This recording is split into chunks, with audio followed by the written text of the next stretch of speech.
Hello everyone, very warm welcome to you all. Blood की composition और functions हमने study कर लिए थे। आज हम कुछ और इम्पोर्टेंट पॉइंट्स डिस्कस करेंगे ब्लड से रिलेटेड।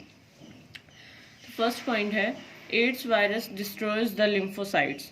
यहाँ पे दो क्वेश्चंस बनते हैं कि एक तो वायरस का नाम पूछ सकते हैं कि एड्स का जो वायरस है वो कौन सा है। तो एड्स वायरस का जो नाम है वो है HIV, human immuno deficiency virus.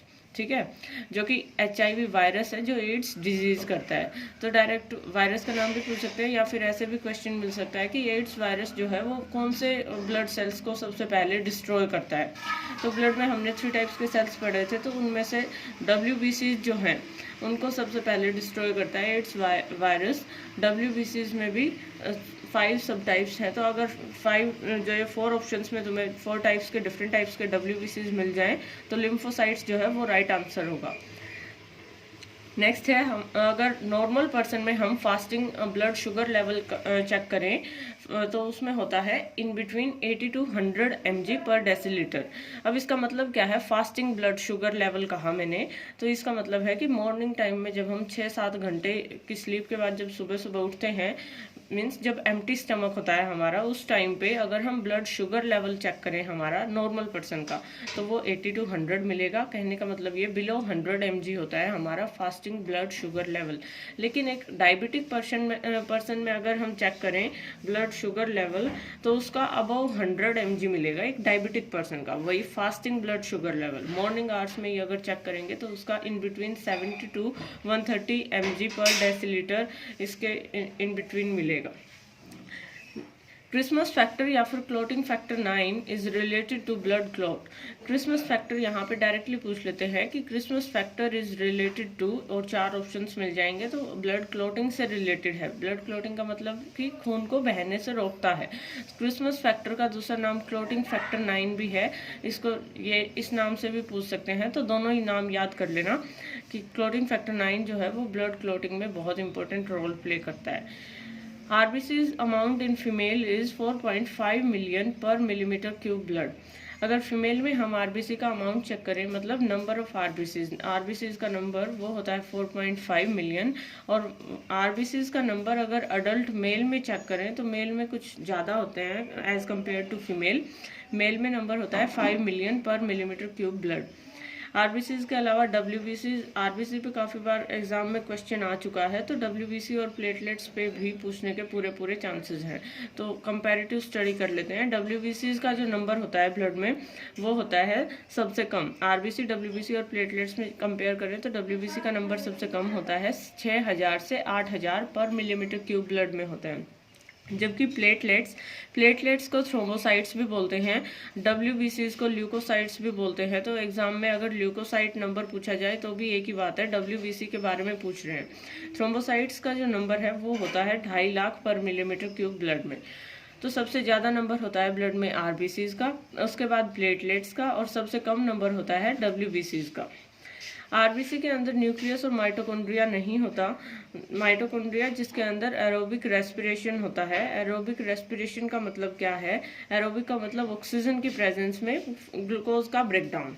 Glucose का ब्रेकडाउन होगा ऑक्सीजन की प्रेजेंस में, जिससे कि ATP की फॉर्म में एनर्जी रिलीज होती है। तो अगर माइटोकॉन्ड्रिया, ये सारी की सारी प्रोसेस जो है माइटोकॉन्ड्रिया में होती है, एनर्जी की जो प्रोडक्शन है, इसीलिए माइटोकॉन्ड्रिया को हम पावर हाउस भी बोलते हैं। तो RBC के अंदर माइटोकॉन्ड्रिया भी नहीं होता, न्यूक्लियस भी नहीं होता, तो RBC के अंदर एरोबिक रेस्पिरेशन भी नहीं होगा। स्प्लीन को ग्रेवयार्ड ऑफ RBC कंसिडर करते हैं। इसका मतलब क्या है कि जो भी डेड RBC होते हैं उनका सबका जो डिस्पोज है वो कहाँ पे होता है, स्प्लीन के अंदर होता है। स्प्लीन में ओल्ड और डेड RBC डिस्पोज होते हैं, दैट्स वाई स्प्लीन को RBC का ग्रेवयार्ड भी बोलते हैं। RBC की प्रोडक्शन कहाँ होती है, इससे रिलेटेड भी काफ़ी बार क्वेश्चन बनता है। तो जो ब्लड है, ब्लड की जो प्रोडक्शन है वो होती है बोन मैरो में। बोन मैरो क्या होती है, बोन के अंदर जो एम्प्टी स्पेस होता है उसको बोलते हैं बोन मैरो। हड्डियों के अंदर जो खाली जगह होती है उसके अंदर ब्लड सेल्स की फॉर्मेशन होती है, RBC's की, प्लेटलेट्स की, तो उसी को बोलते हैं बोन मैरो। नॉर्मल अगर हम कोलेस्ट्रॉल लेवल चेक करें ब्लड में, ह्यूमन ब्लड में, तो वो बिलो 200 mg होना चाहिए एक नॉर्मल पर्सन का, in between 180 to 200 mg percentage. Life span RBC, WBC और प्लेटलेट्स का क्या होता है? सबसे ज़्यादा लाइफ स्पेन होता है आरबीसी का 120 डेज, डब्ल्यूबीसी का लाइफ स्पेन होता है in between 5 to 20 days.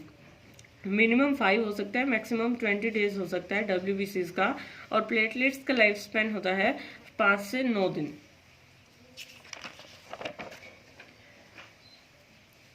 Blood से रिलेटेड इंपॉर्टेंट पॉइंट्स हमने डिस्कस कर लिया। ब्लड प्रेशर के बारे में और स्टडी कर लेते हैं। ब्लड प्रेशर क्या होता है? ब्लड जो प्रेशर एक्सर्ट करेगा आर्टरीज की वॉल्स पे, उसको बोलते हैं ब्लड प्रेशर। ठीक है। अब ब्लड प्रेशर को मेजर करने के लिए जो इंस्ट्रूमेंट यूज करते हैं उसको बोलते हैं स्पिग्मोमैनोमीटर। तो ये नाम तुम्हें याद रखना है कि ब्लड प्रेशर को ब्लड प्रेशर को मेजर किस इंस्ट्रूमेंट से किया जाता है? स्पिग्मोमैनोमीटर से। ब्लड प्रेशर जो है, अगर हम चेक करें, हमारी जो ब्लड वेसल्स हैं वो आर्टरीज होती हैं, वेन्स होती हैं। तो सबसे ज़्यादा जो ब्लड प्रेशर होता है वो होता है आर्टरीज के अंदर। और आर्टरीज में भी अगर हम कंपेयर करें तो आर्टरीज में सबसे ज़्यादा ब्लड प्रेशर अयोटा के अंदर होता है, जो कि हार्ट से अराइज होती है। और सबसे कम ब्लड प्रेशर होता है वेन्स में, क्योंकि वेन्स के अंदर डीऑक्सीजनेटेड ब्लड होता है। अगर ब्लड प्रेशर को हम ऐसे डिनोट करें तो सिस्टोलिक अपॉन डायस्टोलिक प्रेशर की फॉर्म में लिखा जाता है हमेशा ब्लड प्रेशर। सिस्टोलिक प्रेशर होता है कॉन्ट्रैक्शन प्रेशर और डायस्टोलिक प्रेशर होता है रिलैक्स्ड प्रेशर। तो अगर ब्लड प्रेशर पूछा जाए तो तुम्हें लिखना है 120/80। ठीक है। सिस्टोलिक प्रेशर ऊपर आएगा और नीचे डिनोमिनेटर में डायस्टोलिक प्रेशर जो कि कम होता है। और डायरेक्ट ब्लड प्रेशर भी पूछ सकते हैं। इसके अलावा systolic pressure of human blood ये भी पूछ सकते हैं। तो ये ऑप्शंस मिल जाएंगे तुम्हें, 120 अलग, 80 mm ऑफ Hg, ऐसे करके 2 ऑप्शंस और बन जाएंगे। तो सिस्टोलिक प्रेशर तुम्हें ध्यान रखना है 120 mm ऑफ Hg होता है और डायस्टोलिक प्रेशर होता है कम, 80 mm ऑफ Hg। और अगर ब्लड प्रेशर पूछा जाए तो 120/80। ब्लड वेसल्स अगर हम देखें तो मैंने कहा आर्टरीज होती हैं, वेन्स होती हैं, ब्लड कैपिलरीज होती हैं, पर यहाँ पे हम आर्टरीज और वेन्स को ही स्टडी करेंगे। तो आर्टरीज जो हैं उनका तुम्हें ध्यान रखना है। मैंने डायग्राम से भी रिप्रेजेंट किया है कि आर्टरीज का जो वॉल होती है वो बहुत ही मोटी वॉल होती है। ये देखो यहाँ पे ये जो वॉल है ये बहुत ही थिक है और जो स्पेस है बीच में जो ब्लड के फ्लो के लिए जगह है वो बिल्कुल कम है। तो यहाँ पे अगर हम इस होल को देखें, इसको बोलते हैं ल्यूमेन। तो आर्टरीज का जो ल्यूमेन होता है वो बहुत ही नैरो होता है। नैरो होने की वजह से जो ब्लड का प्रेशर है वो ऑटोमेटिकली बहुत हाई हो जाएगा। ब्लड बहुत प्रेशर के साथ फ्लो करेगा आर्टरीज में, क्योंकि इनकी वॉल थिक होती है। तो उस वजह से क्या होता है, ल्यूमेन नैरो हो जाएगा और जिससे ब्लड बहुत फ्लो करेगा एक हाई प्रेशर के साथ। जबकि वेन्स में आर्टरीज से एकदम अपोजिट होता है। वेन्स की वॉल एकदम थिन है। इससे कंपेयर करें तो वेन्स की वॉल पतली है। पतली होने की वजह से क्या है कि ल्यूमेन बहुत ही ब्रॉड है, काफी वाइड है ल्यूमेन। तो ब्लड इजीली फ्लो करेगा और उसका प्रेशर कम होगा आर्टरीज के कंपैरिजन में। तो तुम्हें ध्यान रखना है कि आर्टरीज के अंदर ब्लड का प्रेशर हाई होता है और उनकी वॉल थिक होती है, जबकि वेन्स